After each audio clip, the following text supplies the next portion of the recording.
Martín Epstein. Economía en Portate Bien.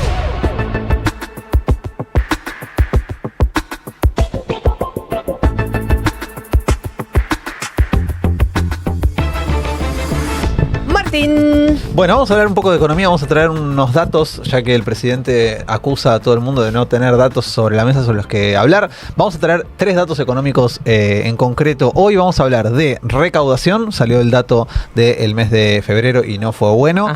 Después vamos a hablar de datos de IPC, sí, adelantando un poco la discusión de esta semana y sobre todo la semana que viene, de cuánto dio la inflación en el mes de febrero. Y finalmente vamos a ver qué pasa con los jubilados, ¿no? Y medio a modo de spoiler, los siguen haciendo pelota, porque los jubilados siguen siendo parte de la licuación de este gobierno. Pero vamos por el comienzo, veamos la placa de la variación interanual real de recaudación. Gráficamente se ve que hay un solo rubro que crece en términos reales, esto es descontando el efecto de la inflación febrero contra febrero, que es combustibles, porque hubo un aumento en el impuesto de combustibles, con lo cual la explicación, más que por consumo, tiene que ver con un aumento del impuesto a los combustibles que hace que tengas una mayor recaudación por ese lado.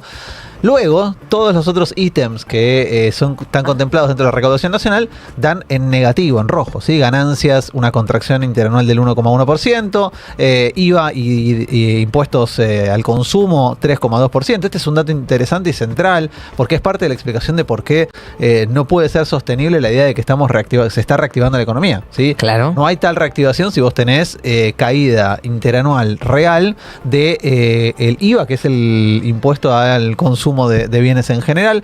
Si seguimos viendo, contribuciones patronales cae 4,3%. Esto también tiene un efecto doble, que es menor cantidad de empleados, claro. Entonces paga menos de cargas patronales, por lo cual el gobierno recauda menos en materia de contribuciones patronales. Luego, un proceso de informalización del empleo que hace que haya menos pago de cargas patronales. Puede ser por incumplimiento o porque mucha más gente va saliendo del sistema o por destrucción de empleos formales. Exactamente. Seguimos yendo hacia abajo en la gráfica y vemos la caída en términos de créditos y débitos en cuenta corriente. Esto tiene que ver, insisto, con endeudamiento, con incumplimiento en las tarjetas, con mora. Total de recursos tributarios nos queda en el medio, pero es el promedio, es 9,5%. Esto es lo que cayó la recaudación tributaria en el mes de febrero contra febrero del año pasado. ¿Por qué es importante este dato? El promedio, ¿sí? El total de recursos tributarios. Porque el gobierno viene vendiendo y viene levantando una bandera que es la del equilibrio fiscal. Y el equilibrio fiscal tiene un problema cuando te afecta a la recaudación. Si vos tenés una recaudación equilibrada y tenés un gasto equilibrado, vos decís, me entran 100, gasto 100, tengo equilibrio. Ahora, si vos para lograr el equilibrio tenés que promover una economía que sea chica y el mes que viene tenés una recaudación más chica, para poder equilibrar tenés que volver a ajustar.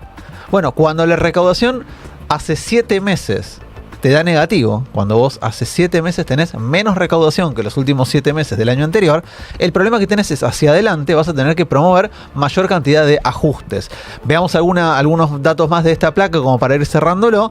Bienes personales cae la recaudación en un 13,5%, impuestos internos coparticipables, y acá tenemos un efecto directo sobre quiénes, sobre los gobiernos provinciales, claro. Te cae un 16%, y los últimos dos tienen que ver con los efectos de decidir bajar retenciones, ¿sí? Si vos decidís bajar retenciones, ¿qué haces? Cobrás menos impuestos. Bueno, ahí tenés derechos de importación y tasa estadística y derecho de exportación que cae casi 40%. Claro, porque lo estás comparando contra un año o contra un mes, febrero del año pasado, donde cobrabas como Estado Nacional mayor cantidad de derechos de exportación. ¿Esto es una locura o me parece a mí? Es un muy mal augurio pensando en que es algo que se sostiene en el tiempo.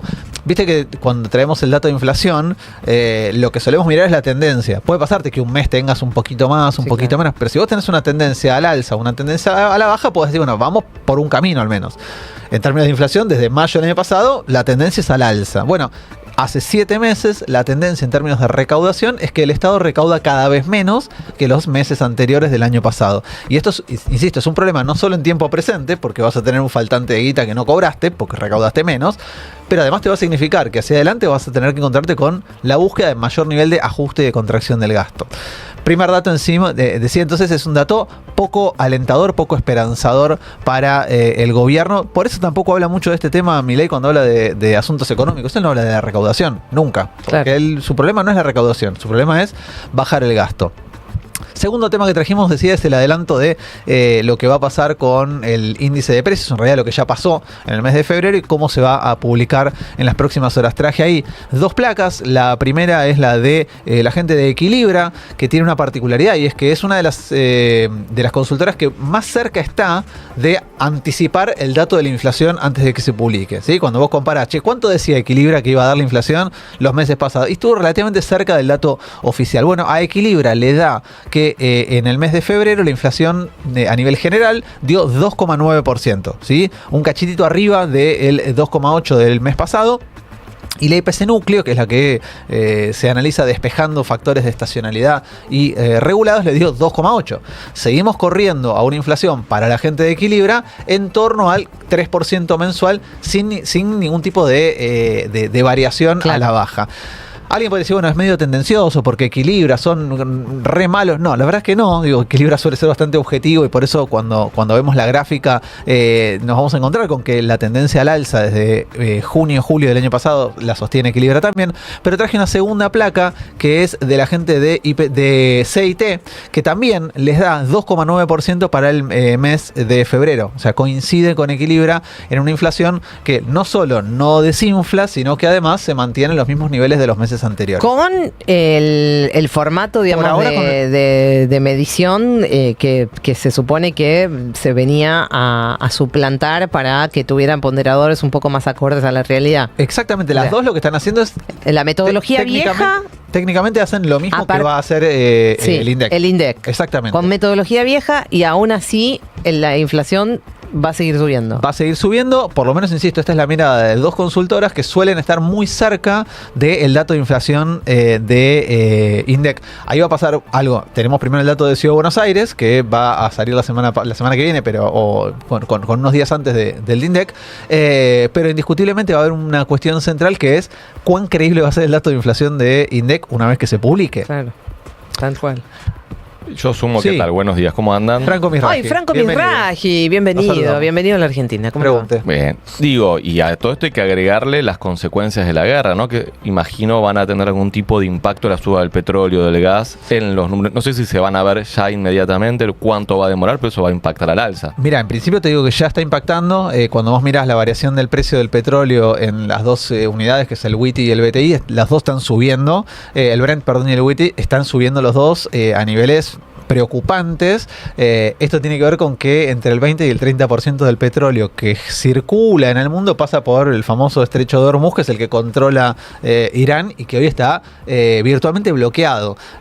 Nosotros vivimos una experiencia parecida cuando arrancó la guerra de Ucrania, ¿sí? Y me acuerdo que también nos preguntaban, ¿qué va a tener más efecto? ¿El aumento del combustible o el aumento de los commodities que vendemos? Digo, ¿cómo va a estar el balance entre eso? Bueno, no nos salió bien ese balance y es poco probable imaginar que hacia adelante la guerra nos traiga algún resultado favorable, ¿sí? Hoy salía la gente de YPF a aclarar que por ahora no va a haber aumentos en el surtidor, pero que naturalmente, como el barril de petróleo criollo no existe más, bueno, si sube el precio del petróleo, va a subir el precio de la nafta. Y eso tiene una inercia inflacionaria sobre toda la economía. O sea, eso va a suceder indefectiblemente. Ayer se confirmó el cierre del estrecho de Hormuz, donde se supone que por ahí pasan el 20% de los barcos con combustible, digamos. Totalmente. Para abastecer al mundo, 20%. Sí, y esto cierra eso, cagaste. Pero aparte, esto le pega directamente a la economía china, tiene un efecto dominó en toda la economía mundial. Así que hay que ver. Un flipper, ¿no? Una bola que va pegando en diferentes lugares. Sí, totalmente. De hecho, hay una cuestión importante acá. Yo me acuerdo cuando empezó la guerra de Ucrania, que empezaron a subir los precios de los commodities, sobre todo el trigo, la harina en general, que había una discusión de, ¿cómo hacemos para desacoplar la dinámica de precios internacionales de los precios internos? Dicho en criollo, ¿cómo haces para que si aumenta el trigo a nivel mundial, no te suba el pan en Argentina cuando vos sos productor de trigo? Bueno, no se pudo hacer eso y efectivamente te pegó un coletazo, tuviste inflación, subió todo. Bueno, eso pensémoslo en una economía con mayor nivel de regulación, con mayor nivel de control, con mayor nivel de capacidad para controlar, para contener el efecto de estos factores externos. Bueno, en esta economía, en la actual, en la de Milei y Caputo, no tenés herramientas para lograr eso. Con lo cual, si efectivamente se te vuela el precio del petróleo, esto te va a pegar un golpazo en la economía doméstica, sube el precio del combustible, decía, y esto te arrastra a toda la actividad económica de la Argentina. Alguien va a decir, bueno, pero eso va a ser positivo porque va a reactivar o va a mejorar vaca muerta. Sí, pero es la misma dinámica que venimos planteando. Un sector se ve beneficiado por una dinámica específica, todos los demás vamos a pagar el costo con niveles de precios probablemente mucho más altos.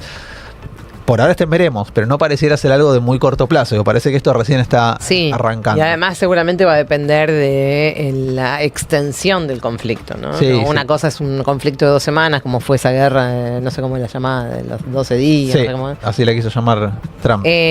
No pareciera ser el escenario. Me da la sensación de que esto va para un poco más, ¿no? Y además con consecuencias mucho más amplias, digamos, y con muchos más territorios involucrados. Sí. No, por eso no parece ser algo ni de corto plazo ni de poco efecto. Y obviamente a nuestra economía, de por sí tendiente a una inflación que reactiva, bueno, esto no es una buena señal.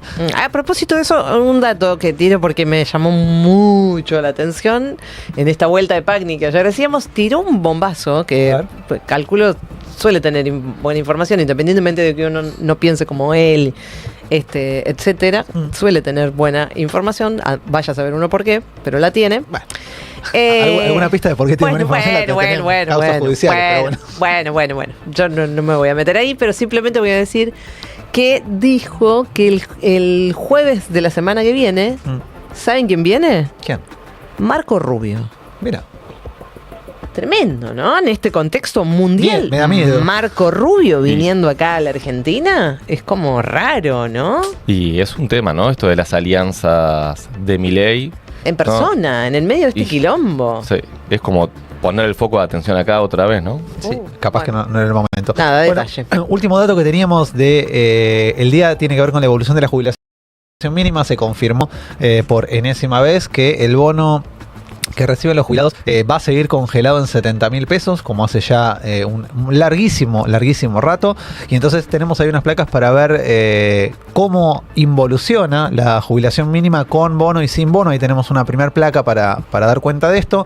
En la línea superior, en la curva de celeste más clarito, vemos cómo ha evolucionado durante la gestión Milei la jubilación sin el bono. ¿Sí? Esto es, si contamos solamente la jubilación mínima, que está muy cercana al nivel en el que se encontraba en el último trimestre del gobierno anterior. ¿Sí? 3 puntos abajo. Ahora, cuando vos calculás con el bono, la diferencia es de 20 puntos. Claro. 19 puntos. Vemos la plaga que sigue. Claro, acá hay otro factor a tener en cuenta, que es la evolución de la jubilación mínima sin el bono, pero en términos reales. Esto es descontándole la inflación. Y cuando vos mirás eso con el IPC anterior, con el IPC que sabemos tiene el problema metodológico de no captar bien los consumos de nuestra sociedad, la inflación, la jubilación mínima te queda 3 puntos, 2 puntos y medio abajo de donde estaba el último trimestre del gobierno anterior. Ahora, cuando lo haces con el ponderador actualizado, estás 12 puntos abajo con la jubilación mínima. Tercer y última placa sobre el tema, lo que muestra es la dinámica en plata, en guita concreta. El mes de marzo del 2024, ¿sí? Ya estamos hace un largo rato de todo esto, fue el último mes en el cual el gobierno decidió actualizar el bono a jubilados. ¿Sí? Hasta el mes de febrero el bono era de 55 lucas, pasa a 70 a partir del mes de marzo. Y en el mes de marzo del año pasado. 2024. Ah, del anteaño. 2 años hace que está congelado casi el bono en 70.000.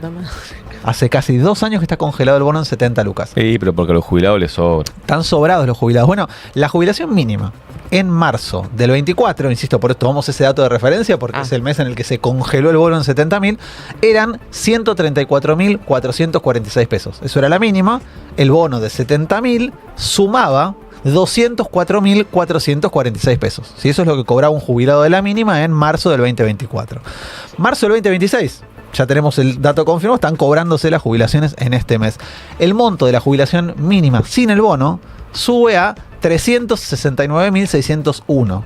¿Cuánto es la variación solo de la mínima en 2 años? 175%. ¿En sintonía con qué? Con la inflación acumulada en el periodo. ¿Por qué? Porque la movilidad jubilatoria está atada a la inflación pasada. Ahora, el bono está congelado hace 2 años en 70.000, o sea que el aumento, la variación de guita es 0%. O sea, si te sigo los cálculos, perdieron poder adquisitivo. Perdieron un montón y ahora te voy a decir exactamente cuánto, porque cuando vos haces la cuenta de la jubilación con el bono, hoy es de 439.601. O sea que cuando haces la cuenta calculando con el bono, aumentó la jubilación en 2 años 115%, muy por atrás de la inflación acumulada en estos últimos 2 años. En guita, en plata, Sí.